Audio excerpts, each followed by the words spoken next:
সোহরাওয়ার্দী উদ্যানে শুরু হয়েছে বাংলাদেশ জামায়াতে ইসলামের জাতীয় সমাবেশ। সকাল 9টা 40 সাংস্কৃতিক অনুষ্ঠানের মধ্য দিয়ে সমাবেশের প্রথম পর্ব শুরু হয়। মঞ্চে আছেন কেন্দ্রীয় নেতারা। এর মধ্যে কানায় কানায় পূর্ণ সভাস্থল। আশপাশের সড়কগুলোতে অবস্থান নিয়েছে দলটির নেতাকর্মী সমর্থকরা। এতে এসব সড়কে যান চলাচল বন্ধ হয়ে গেছে। সিরাত আল মুস্তাকিমের রিপোর্ট। টাইলক্স টয়লেট ক্লিনার, যার অ্যান্টিব্যাকটেরিয়াল এজেন্ট টয়লেটের কোনায় কোনায় পৌঁছে 99% জীবাণু ধ্বংস করে।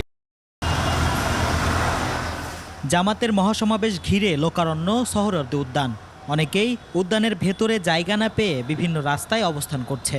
এই জাতীয় সমাবেশকে কেন্দ্র করে সোহরাওয়ার্দী উদ্যানের আশেপাশের রাস্তায় যান চলাচল বন্ধ রয়েছে।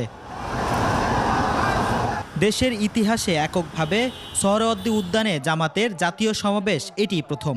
অবশ্য এর আগে বিএনপির সঙ্গে জোটে থাকাকালীন কিছু সমাবেশে যৌথ অংশগ্রহণ করেছিল। বাংলাদেশ জামায়াত ইসলামী ইতিহাসে প্রথম জাতীয় সমাবেশ করতে যাচ্ছে। সেই জাতীয় সমাবেশকে কেন্দ্র করে সারা বাংলাদেশের জামায়াত ইসলামী নেতাকর্মীদের যে জনস্রোত, সেটি গতকাল থেকেই ছিল ঢাকামুখী এবং আজকেও সেই জনস্রোত চলমান। লেভেল প্লেয়িং ফিল্ড নিশ্চিতকরণ, সব গণহত্যার বিচার, প্রয়োজনীয় মৌলিক সংস্কার, জুলাই সনদ ও ঘোষণাপত্র বাস্তবায়ন সহ মোট 7টি দাবি জানানো হবে সমাবেশ থেকে।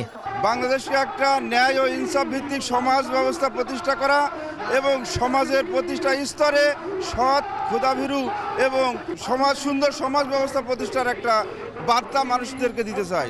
চাঁদাবাজ মুক্ত একটা সুষ্ঠু বাংলাদেশে ইসলামী রাষ্ট্র প্রতিষ্ঠা যাতে হয়। বাংলাদেশ জামায়াত ইসলাম প্রতিষ্ঠার পর থেকে 80 বছর ইতিহাসে সবচেয়ে বড় মহাসমাবেশ। সেই 71-এর জামাত, এই জামাত এখন মিলানো চলবে না। এই সমাবেশে ফ্যাসিবাদ বিরোধী রাজনৈতিক দলগুলো এবং জুলাই অভ্যুত্থানে শহীদ পরিবারের সদস্য সহ গত 1.5 শতকে জামায়াতে ইসলামীর শহীদ পরিবারের সদস্যদের আমন্ত্রণ জানানো হয়েছে। সিরাত আল মুস্তাকিম, 21 টেলিভিশন, ঢাকা।